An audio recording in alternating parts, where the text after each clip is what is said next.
এই ফিলিস্তিনি মেয়েটির নাম ফারা। 1948 সালের আগ পর্যন্ত তার জীবন ছিল খুবই আনন্দময়, কিন্তু ইসরায়েল যখন প্রথম ফিলিস্তিনিতে আক্রমণ করে দখল করার জন্য, তখন তার জীবনে এমন এক ঘটনা ঘটে যা তোমার কল্পনাকেও হার মানাবে। বলছিলাম 2021 সালে মুক্তি পাওয়া ফিলিস্তিনি মুভি ফারার কথা। প্রচণ্ড ইমোশনাল এই মুভিটি একজন মানুষ হিসেবে তোমার অবশ্যই দেখা উচিত। তো চলো শুরু করে দিই আজকের মুভির এক্সপ্লেনেশন। মুভির শুরুতে দেখা যায় ফিলিস্তিনের একটি সুন্দর গ্রামের দৃশ্য, যেখানে ফারহা নামের এই কিশোরী মেয়েটি পড়ালেখায় ব্যস্ত। তার অন্যান্য বান্ধবীরা দুষ্টামি করলেও তার ধ্যান দেখেই ঠিক বোঝা যায় সে পড়াশোনা নিয়ে খুবই সিরিয়াস। ফারহা ও তার বান্ধবীরা প্রতিদিন একজন শায়েখের কাছে কোরআন তেলাওয়াত শিখতে আসে, তাই সবাই মিলে রওনা দেয় সেই শায়েখের বাড়িতে। সেখানে গিয়ে বাকি সবাই মনোযোগ দিয়ে পড়লেও ফারহা সেখানে তেমন মনোযোগ নেই। তার মাথায় ঘুরছে অন্য চিন্তা। শায়েখ তাদেরকে পড়ানো শেষ করে বলে তিনি আজকে তাদেরকে দ্রুত ছুটি দেবেন, কারণ ফারহার একজন বান্ধবীর আজকে বিয়ে পড়ানো হবে। ফারহার বাকি সঙ্গীরা তাদের বান্ধবীর বিয়ে উপলক্ষে খুবই এক্সাইটেড হলেও ফারহা কিন্তু অতটা খুশি নয়, কারণ ফারহা এই বয়সে বিয়ের বদলে পড়াশোনার প্রতি বেশি জোর দেয়। এরপর সেখান থেকে ছুটি পেয়ে ফারহা যখন গ্রামের রাস্তা ধরে হাঁটতে থাকে, ঠিক তখনই একটি গাড়ি তার সামনে এসে থামে। এ হলো ফরিদা, যে কিনা ফারহার বেস্ট ফ্রেন্ড। ফরিদা শহরে থেকে ভালো স্কুলে পড়াশোনা করে, আর ফারহা চায় তার মতোই শহরে থেকে পড়াশোনা করতে, কেননা তাদের গ্রামে যে স্কুল রয়েছে সেখানে মেয়েদের পড়ালেখার কোনো সুযোগ নেই। ফারহা আর ফরিদা দুজনে দোলনায় বসে এসব নিয়ে নিজেদের দুঃখ সুখের আলাপ করতে থাকে। তাদের কথার মাঝে হঠাৎ দূরে কিছু মিলিটারি ট্রাক আসতে দেখা যায়। এই ট্রাকগুলোতে বসে আছে কিছু ব্রিটিশ সৈনিক। এখন তোমাদের মনে হতে পারে ফিলিস্তিনিতে আবার ব্রিটিশ এলো কবে? মূলত দ্বিতীয় বিশ্বযুদ্ধের পর থেকে ব্রিটিশরা ফিলিস্তিন শাসন করতে থাকে। এছাড়াও দ্বিতীয় বিশ্বযুদ্ধে হিটলার যখন লাখ লাখ ইহুদি হত্যা করে, তখন পুরো ইউরোপের যত ইহুদি ছিল সবাই চাইছিল যেন তাদের একটি নিজস্ব স্টেট হয়। ওটোমান সাম্রাজ্য থেকেই ফিলিস্তিনিতে কয়েক হাজার জিউসের বসবাস ছিল, তাই পুরো ইউরোপ থেকে দলে দলে ইহুদিরা পালিয়ে প্যালেস্টাইন আসতে শুরু করে নিজেদের স্বাধীন একটি দেশ স্থাপন করার জন্য। তারা সুই হয়ে ফিলিস্তিনিতে ঢোকে আর ফালা হয়ে বের হয়, যা আমরা আজ দেখতে পাই। 1948 সালে এই ইহুদিরা নিজেদের দেশ স্বাধীনের নামে ঝাঁপিয়ে পড়ে ফিলিস্তিনিদের উপর, ফলে নিজের দেশেই ফিলিস্তিনিরা হয়ে পড়ে রিফিউজি। তাই ব্রিটিশরা যুদ্ধ টের পেয়ে ফিলিস্তিনি থেকে পালিয়ে যাওয়া শুরু করে। আর আমাদের আজকের মুভিও ঠিক সেই সময়ের। প্রথম থেকেই ফিলিস্তিনিরা ব্রিটিশদের পছন্দ করত না, তাই ফারহা আর ছোট্ট বাচ্চাগুলো এই ব্রিটিশদের লক্ষ্য করে হেটফুল বিদায় জানাতে থাকে। ছোট ছোট বাচ্চাগুলো বিভিন্ন জিনিসপত্র দিয়ে খেলনা অস্ত্র বানায় আর তা দিয়ে ব্রিটিশদের ফায়ারিং করতে থাকে। এই সিন দেখে আমরা বুঝতে পারি যে এই ফিলিস্তিনি বাঘের বাচ্চারা ছোটবেলা থেকেই কত সাহসী। এরপর ফারহা তার বাড়িতে ফিরে আসলে সে দেখতে পায় তার চাচা আবু ওয়ালিদ তার সাথে দেখা করতে এসেছে। ফারহার চাচা ওয়ালিদ একজন সচেতন লোক, আর তিনি ফারহাকে স্কুলে ভর্তি করানোর ব্যাপারে তার ভাইকে রাজি করানোর চেষ্টা করতে থাকে। এখন ফারহার বাবা গ্রামের প্রধান মেয়র, তাই তিনি সমাজের বাকি মানুষদের মতোই চান ফারহা যেন দ্রুত বিয়ে করে স্বামীর খেদমত করে। কিন্তু তার চাচা অনেক বোঝাতে থাকে যে তোমার মেয়ে অনেক বুদ্ধিমান, সে শহরে গিয়ে পড়াশোনা করলে আরও অনেক মানুষের উপকার করতে পারবে। ফারহা এসব শুনে কিছুটা আশ্বস্ত হয়, কিন্তু কে জানে তার বাবা আদৌ কি তাকে স্কুলে ভর্তি করবে কিনা। এরপর তারা বিদায় নিলে ফারহার বাবা চলে যায় গ্রামের সেই শায়েখের কাছে। তিনি তাকে ফারহার বাইরে গিয়ে পড়াশোনার ইচ্ছার কথা জানান, কিন্তু শায়েখ ফারহাকে পড়াশোনা করানোর পক্ষে না। তিনি বলেন শুধু কোরআন পড়া জানলেই হবে, আর কোনো পড়াশোনার দরকার নেই। শায়েখের এই কথা শুনে পর্দার আড়ালে থাকা ফারহার মেজাজ খারাপ হয়ে যায়। তাই সে বাইরে এসে বলে কোরআন ছাড়াও পৃথিবীতে গণিত, ভূগোল, ইংরেজ এরকম অনেক সাবজেক্ট আছে, আমি সেসব পড়তে চাই। মেয়ের এমন সাহসিকতা দেখে তার বাবা ও শায়েখ দুজনেই অবাক হয়ে যায়। এই সব নিয়ে ফারহার মন মেজাজ কোনোটাই ভালো নেই। সে প্রায়ই সবার সাথে খারাপ আচরণ করতে থাকে, কিন্তু কেউই তো তাকে শহরে যেতে দিচ্ছে না পড়াশোনার জন্য। এরপর একদিন তার বাবা এসে হুট করে তাকে সারপ্রাইজ দিয়ে জানায় যে সে তার শহরের স্কুলের রেজিস্ট্রেশন ফর্ম পূরণ করে দিয়েছে। তার মানে আমাদের ফারহা এখন থেকে স্কুলে যাবে। এই কথা শুনে ফারহার যেন বিশ্বাসই হচ্ছিল না, তাই সে আনন্দ চিৎকার করে বলতে থাকে যে আমার বাবা পৃথিবীর সেরা বাবা। সেই রাতে ফারহার বাবার সাথে বেশ কয়েকজন সশস্ত্র সৈনিক দেখা করতে আসে। ফারহা দরজার ফাঁক দিয়ে শুনতে পায় তার বাবা ও সেই দলের কমান্ডাররা কোনো এক আসন্ন যুদ্ধ নিয়ে কথা বলছে। এই সব শুনে ফারহার মনেও কেমন যেন একটা ভয় কাজ করে। পরের দিন ঘুম থেকে উঠে ফারহা দেখতে পায় তার বাবা বাড়ির পাথরের দেওয়ালের ফাঁকগুলো পাথর দিয়ে ভরাট করছে। এরপর ফারহা দেখা করে তার বেস্ট ফ্রেন্ড ফরিদার সাথে। তাদের চিরপরিচিত সেই দোলনায় বসে ফারা জানায় তার বাবা রাজি হয়েছে শহরে যাওয়ার জন্য। এই কথা শুনে ফারিদা অনেক খুশি হয়ে যায়, কারণ এখন থেকে তারা একসাথে স্কুলে যেতে পারবে। কিন্তু এই সব কথার মাঝখানে দূর থেকে এক বোমা বিস্ফোরণের আওয়াজ তাদের কানে ভেসে আসে। তারা দুজনে চমকে উঠে দ্রুত সেখান থেকে দৌড় দেয়। তারপরে মাইকে শোনা যায় তাদের বলা হচ্ছে দ্রুত গ্রামটি ছেড়ে দিতে, কারণ তাদের গ্রামে ইসরায়েলি মিলিটারি হামলা করে দিয়েছে। তার মানে ইসরায়েল দেশ বানানোর জন্য যে আল নাকবা যুদ্ধের কথা আমরা শুনেছি সেটাই এখন শুরু হয়ে গেছে। মুহূর্তেই পুরো পরিবেশ যেন একদম নরকে পরিণত হয়। এই অবস্থার মধ্যে ফারিদার বাবা ফারিদা ও ফারাকে নিয়ে দ্রুত গাড়িতে উঠে পড়ে, কিন্তু ফারহা তার বাবাকে একা ছেড়ে এখান থেকে যেতেই চায় না। সে দৌড়ে সামনে গিয়ে তার বাবাকে খুঁজতে থাকে। তার বাবা ফারাকে দেখতে পেয়ে দ্রুত বলে, তুমি ফারিদাদের সাথে এখান থেকে চলে যাও। ফারিদার বাবাও তার বাবাকে সাথে নিয়ে যেতে চায়, কিন্তু সে গ্রামের প্রধান হিসেবে গ্রামবাসীদের সাহায্য করা তার দায়িত্ব। সে জানায়, আমি তোমাদের পিছু পিছু আসবো, আগে তোমরা বেরো। এই সব কথা শুনে ফারিদার বাবা ফারহাকে নিয়ে গাড়িতে রওনা দেয়, কিন্তু কিছু দূর যাওয়ার পরেই হঠাৎ তাদের গাড়ির সামনে প্রচণ্ড শব্দে একটি বোমা বিস্ফোরিত হলে তাদের গাড়িটি সেখানেই থেমে যায়। আশেপাশের মানুষের আর্তনাদ দেখে ফারহার তার বাবার কথা মনে পড়ে, আর সে হঠাৎ করেই গাড়ি থেকে নেমে পড়ে। ফারিদা আর তার বাবা তাকে অনেক ফেরানোর চেষ্টা করে, কিন্তু ফারহা দৌড় দিয়ে তার বাবার কাছে চলে যায়। সে বলে, আমি তোমাকে ছেড়ে যাব না বাবা। তবে ফারার বাবা তাকে বলে তার এভাবে চলে আসা মোটেও উচিত হলো না। তাই ফারাকে নিয়ে দ্রুত সে তার বাড়িতে প্রবেশ করে। ফারা তাকে বারবার জিজ্ঞেস করে যে তারা কোথায় যাচ্ছে, তারা কি এই শহর ছেড়ে চলে যাচ্ছে কিনা। কিন্তু ফারার বাবা তাকে একটি গুদাম ঘরের মধ্যে নিয়ে যায়। মাটির নিচে সে অন্ধকার জায়গায় ফারাকে তিনি জোর করে ঢুকিয়ে দেন আর বলেন, আমি না আসা পর্যন্ত কেউ ডাকলেও যেন সে দরজা না খোলে। আমি দ্রুতই সব কাজ শেষ করে তোমার কাছে ফিরে আসব। এই বলে আবু ফারা বাইরে থেকে দরজা আটকে দিয়ে চলে যান একদম চিরতরের জন্য। এই অবস্থাতে ফারা এখন একা কি করবে? এমন অন্ধকার জায়গায় একাকী বসে থেকে ফারা ভয়ে উৎকণ্ঠায় কান্না করতে থাকে।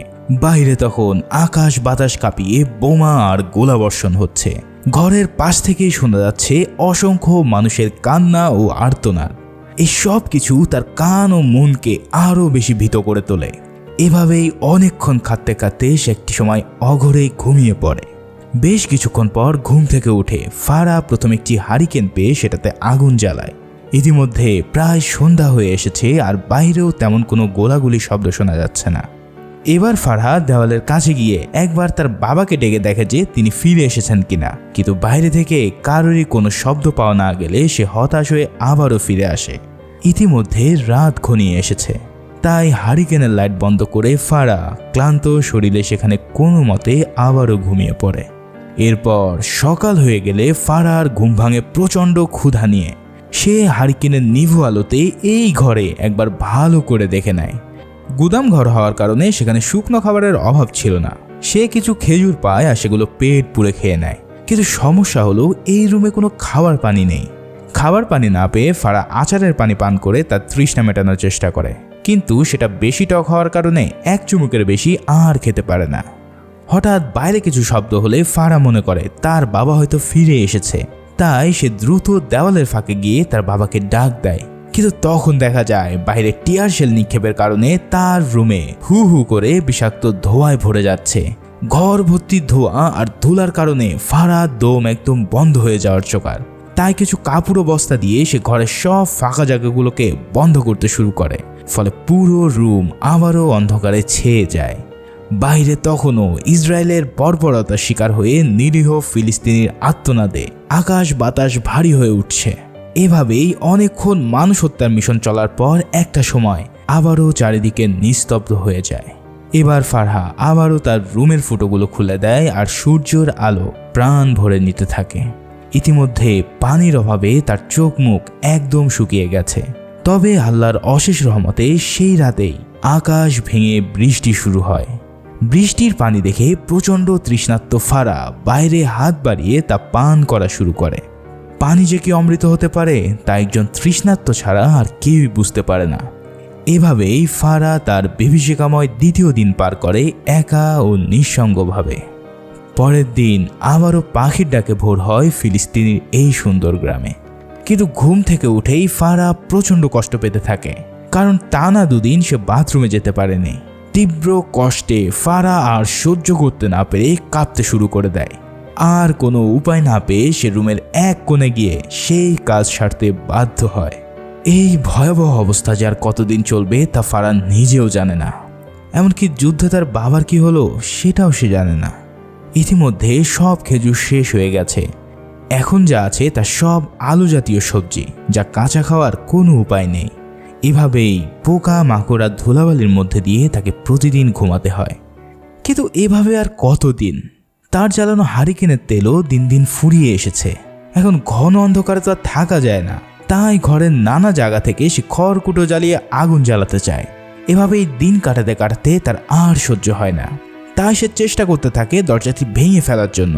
কিন্তু বাইরে থেকে সেটা খুব শক্তভাবে আটকানো ছিল বিধায় সে কোনো রকমই দরজাটা ভাঙতে পারে না। হতাশা, দুঃখ আর ক্ষুধার যন্ত্রণায় ফারা একদমই কাতর হয়ে পড়ে। এভাবেই ফারা পার করে দেয় তার ৪র্থতম দিন। সেদিন সকালে কিছু শব্দে ফারার ঘুম ভেঙে যায়। দেওয়ালের ফাঁক দিয়ে ফারা দেখতে পায় বাইরে একটি পরিবারকে, স্বামী স্ত্রী সহ 2টো ছোট্ট মেয়ে কোন এলাকা থেকে যেন তাদের বাড়িতে পালিয়ে এসেছে। এখানে দেখা যায় ওই মহিলাটি ব্যথায় চিৎকার করছে, কারণ মহিলাটি আসলে সন্তান সম্ভবা। তার স্বামী আবু মোহাম্মদ তাকে ফারার ঘরের কাছে বসিয়ে ডেলিভারি করার চেষ্টা করতে থাকে। ফারহা তার ঘরের দরজার ফাঁক দিয়ে সব কিছু দেখতে থাকে। অনেক চেষ্টার পর সেই মহিলাটি একটি ফুটফুটে ছেলে সন্তানের জন্ম দিলে সেই পরিবারের সাথে সাথে ফারহাও অনেক খুশি হয়ে যায়। লোকটি তার ছেলের নাম রাখে মুহাম্মদ। বাচ্চা জন্ম নেওয়ার পর লোকটি তার স্ত্রী সহ বাকিদের নিয়ে ফারহাদের ঘরে চলে যায়। এই সুযোগে ফারহা তখন সেই গুদাম ঘরের মধ্য থেকে আবু মুহাম্মদ বলে ডাক দিতে থাকে। সে দেওয়ালের ফাঁক দিয়ে তার হাত বের করে দিলে আবু মুহাম্মদ সেদিকে এসে ফারহাকে দেখতে পায়। সে ফারহাকে জিজ্ঞেস করে, তুমি এখানে কি করছো? ফারহা জানায় তার বাবা যুদ্ধের আগে তাকে এখানে রেখে গিয়েছিল, কিন্তু এখনও তিনি ফিরে আসেনি। তাই আবু মুহাম্মদকে সে তার দরজা ভেঙে বের করতে বলে। আবু মুহাম্মদও তার কথা শুনে দরজা ভাঙা শুরু করে। কিন্তু হঠাৎ দূর থেকে মাইকে ইহুদিদের শব্দ শুনতে পেয়ে আবু মুহাম্মদ থমকে যায়। সে ফারহাকে কোনো রকম শব্দ করতে নিষেধ করে আর বলে তারা চলে গেলে সে আবারও এসে তাকে উদ্ধার করে নেবে। মাইকে তখনও গ্রামবাসীদের গ্রাম ছেড়ে যেতে বলা হচ্ছে, নয়তো তাদের সবাইকে ইসরায়েলি ইহুদিরা মেরে ফেলবে। আবু মুহাম্মদ এই কথা শুনে তাদের বাড়ি থেকে বের হয়ে যেতে চায়, কিন্তু সেখানে হঠাৎ ইসরায়েলি মিলিটারির কয়েকজন অফিসার আর সৈনিক চলে এসে তাকে বন্দি করে ফেলে। তাদের কমান্ডার আবু মুহাম্মদকে একজন ফিলিস্তিনি স্বাধীনতাকামী সোলজার মনে করে।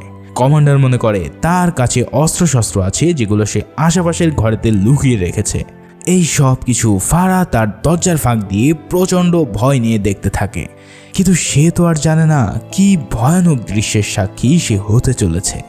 আবু মুহাম্মদ ইসরায়েলিদের বারবার বলতে থাকে যে সে এই গ্রামের কেউই না, সে এখান দিয়ে হেঁটে যাচ্ছিল আর পানি খাওয়ার জন্য সে এই ঘরে ঢুকেছে। কিন্তু মিলিটারি কমান্ডাররা তার কোনো কথাই বিশ্বাস করে না। এই কমান্ডারদের সাথে একজন ফিলিস্তিনিকে দেখা যায় যাকে কিনা তারা ধরে এনেছে অস্ত্র উদ্ধারের জন্য।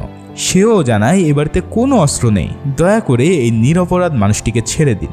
কিন্তু ইসরায়েলি সৈনিকরা কি আর মানবতা কি জিনিস তা জানে? সে তার সঙ্গীদের বলে ঘরটা সার্চ করতে। এই সার্চ করার কথা শুনে ফারহা ভাবে হয়তো তারা গুদাম ঘরের দরজাটি খুলে ভিতরে আসতে পারে, তাই সে মারাত্মক ভয়ে একটি ছুরি নিয়ে ভিতরে দাঁড়িয়ে থাকে। ইসরায়েলি সৈনিকরা ঘর সার্চ করে সেখানে কিছুই পায় না, কিন্তু সেই ইহুদি তবুও আবু মুহাম্মদকে ছেড়ে দেয় না। বাইরে কিছু রক্ত পড়ে থাকতে দেখে সেই ইসরায়েলি সন্দেহ হয় এটা সেই রক্ত যা তার স্ত্রী ডেলিভারির সময় মাটিতে পড়েছিল। তখনই এক নারী মিলিটারি তার স্ত্রী সহ পুরো পরিবারকে সেখানে ধরে নিয়ে আসলে এই পিজাস কমান্ডারের মনে এক নরকীয় বুদ্ধি খেলে যায়। কমান্ডার তাকে বলে সে অস্ত্র লুকায়নি, সেটা সত্য কথা, কিন্তু সে মিথ্যা বলে তার পরিবারকে এখানে লুকিয়ে রেখেছিল। এই শাস্তি তাকে পেতেই হবে। লোকাল সে ফিলিস্তিনি ইসরায়েল কমান্ডারকে অনেক অনুরোধ করে বাচ্চা আর মহিলাদের ছেড়ে দেওয়ার জন্য। সে বলে তোমরা আমাকে কথা দিয়েছিলে যে তোমাদেরকে হেল্প করলে তোমরা বাচ্চা ও মহিলাদের কোনো ক্ষতি করবে না, কিন্তু ইহুদিরা কি আর তাদের ওয়াদা রক্ষা করতে জানে? তাই তারা আবু মুহাম্মদ ও তার পুরো পরিবারকে এক লাইনে দাঁড় করায়। কমান্ডার তার সৈনিকদেরকে আদেশ দেয় পজিশন নিয়ে শুট করার জন্য। সেই ইনফর্মার তাদের কাছে বাচ্চাগুলোর জন্য প্রাণ ভিক্ষা চাইতে থাকে, কিন্তু মানুষ নামে সেই পশুরা একসাথে ফায়ারিং করে পুরো পরিবারকে হত্যা করে দেয়। এই দৃশ্য যখন ফারা দেখতে পায় তখন তার শরীর থরথর করে কাঁপতে থাকে এমন নির্মমতায়। তার মনে হয় পুরো পৃথিবী যেন একদম থমকে গেছে এই অন্যায় দেখে। এদিকে সেই লোকাল ইনফর্মার ইসরায়েলিদের এমন হত্যাকাণ্ড দেখে সেখানেই বমি করে দেয়। এরপর সে পানি খাওয়ার জন্য ফারার রুমের দিকে আসলে হঠাৎ তাকে ফুটোর মধ্যে দিয়ে সে দেখে ফেলে এখানে এই লোকটা ছিল কয়েকদিন আগে তাদের বাড়িতে আসা সেই কমান্ডার। তাই ফারাকে দেখে সে সাথে সাথেই চিনে ফেলে, কিন্তু ওই কমান্ডার তাকে ইশারায় চুপ থাকতে বলে সেখান থেকে চলে যায়, কারণ ইসরায়েলিরা যদি জানে এখানে একটা মেয়ে আছে তাহলে তার সাথে কি হবে তা বলার আর অপেক্ষা রাখে না। তবে এই নৃশংসতা কেবল সেখানেই থেমে থাকে না। গুলিতে সবাই মারা গেলেও সদ্য ভূমিষ্ঠ বাচ্চাটি তখনও বেঁচে ছিল। এবার তাকে হত্যা করার জন্য কমান্ডার সেনাদের নির্দেশ দেয়। তবে সে জানায় এত ছোট বাচ্চাকে মারতে যেন কোনো বুলেট খরচ করা না হয়, একে তোমরা বুটের লাথি দিয়ে থেতলে দাও। মানে একবার ভাবতে পারছো নিষ্ঠুরতা কোন পর্যায়ে এলে একটি মানুষ এমন আদেশ দিতে পারে। এক সৈনিক বাচ্চাটিকে নিচে রেখে তার পা দিয়ে পিষে ফেলার জন্য প্রস্তুতি নিতে থাকে। ভিতর থেকে ফারা তার 2 কান বন্ধ করে আল্লাহর কাছে বিচার দিতে থাকে। না, সে আর সহ্য করতে পারছে না এই নির্যাতন। একটা বাচ্চা যে কেবল পৃথিবীতে এসেছে তার কি দোষ ছিল? তাকে কেন প্রাণ দিতে হবে অমন শক্ত বুটের আঘাতে? কেন আল্লাহ, কেন? তবে সেই ইহুদি সৈনিক অনেক চেষ্টা করেও ন্যূনতম মানবিক বোধ তার মধ্যে ছিল বিধায় সে এমন অন্যায় কাজ করতে পারে না। তবে সে বাচ্চাটির মুখের উপরে একটি কাপড় ঢেকে দিয়ে সেখান থেকে বিদায় নেয়। বিশ্বাস করো, এই দৃশ্যটা এতটাই নির্মম ছিল যে আমি কান্না করে দিতে বাধ্য হয়েছি। যার মধ্যে অনুভূতি বলে কিছু আছে এমন দৃশ্য সে কোনোভাবেই মেনে নিতে পারবে না। ভিতর থেকে এমন অমানবিক দৃশ্যগুলো দেখে ফারা পাগলের মতো কান্না করতে থাকে, কিন্তু সে মন খুলেও কাঁদতে পারে না, কারণ এই কান্না শব্দ যদি ওই নরপিশাচরা পায় তাহলে তার যে কি হবে সেটা সে কল্পনাও করতে পারে না। তবে এই কষ্ট আরও বেশি প্রখর হতে থাকে যখন বাইরে থেকে সেই মাসুম বাচ্চাটি অবিরত কান্না করতে থাকে। এই বাচ্চার প্রতিটি কান্না শুধু ফারার নয়, যারা এই মুভিটা দেখেছে সবার মনে এমনভাবে আঘাত করবে যা ভাষায় প্রকাশ করা যায় না। বাচ্চাটি ক্ষুধায় তৃষ্ণায় ছটফট করে করুণ সুরে কান্না করতে থাকে। এই কান্নায় যেন আল্লাহর আরশ পর্যন্ত কেঁপে ওঠে। এমন নির্মম সিচুয়েশনে ফারারই বা কি করার আছে? তবুও সে অনেক টানাটানি করে দরজা খোলার চেষ্টা করতে থাকে, কিন্তু কোনো চেষ্টায় যেন তার ভাগ্যকে সায় দেয় না। পাগলের মতো সে ঘরের সব জিনিসপত্র এদিক ওদিক ফেলে দিয়েও কিছুতেই কিছু করতে পারে না। শত চেষ্টায়ও সে যখন বাইরে বের হতে পারল না, ফারা তখন কাঁদতে কাঁদতে ক্লান্ত হয়ে সেখানেই ঘুমিয়ে পড়ে। ইতিমধ্যে বাইরে থাকা বাচ্চাটার আওয়াজও কেমন যেন ক্ষীণ হয়ে আসছে। হয়তো বাচ্চাটির সামনে তার জান্নাতি মা এসে বলছে, চল বাবা, আমরা এই নিষ্ঠুর দুনিয়াতে আর থাকবো না। অবশেষে সকাল হওয়ার সাথে সাথে ফারাও দেখতে পায় সেই বাচ্চাটি আর কোনো শব্দ করছে না, কারণ আল্লাহের ডাকে সেও তার পরিবারের সাথে পাড়ি জমিয়েছে অনন্তকালের দিকে। এরপর ফারা খাবারের সন্ধান করতে থাকলে হঠাৎ সে কাগজে মোড়ানোভাবে একটি বন্দুক ও কিছু বুলেট দেখতে পায়। এখন এটাই তার শেষ ভরসা এই ঘর থেকে বের হয়ে যাওয়ার। ফারা তার জীবনেও কোনোদিন গুলি চালায়নি, কিন্তু আজ সে প্রথমবারের মতো গুলি চালিয়ে এই দরজা ভাঙতে চায়। তাই বন্দুকে বুলেট ভরে সে ফায়ারিং করে দরজার লকের দিকে, কিন্তু প্রথম ম্যাগাজিনের সব টার্গেটই সে মিস করে বসে। কিন্তু পরের ম্যাগাজিনের গুলিতে লক ভেঙে গেলে অবশেষে সে বাইরে বের হতে সে সক্ষম হয়। তবে বাইরে এসে সে দেখতে পায় এক বিভীষিকাময় দৃশ্য। ওই ছোট্ট মুহাম্মাদের নিথর দেহে ইতিমধ্যে মাছি উড়ে বেড়াচ্ছে। সে যেন আগে থেকেই শোকে পাথর হয়েছিল, তাই তো সেদিকে আর ভ্রুক্ষেপ না করে ঘরের বাইরে এসে পানি খেয়ে নেয়।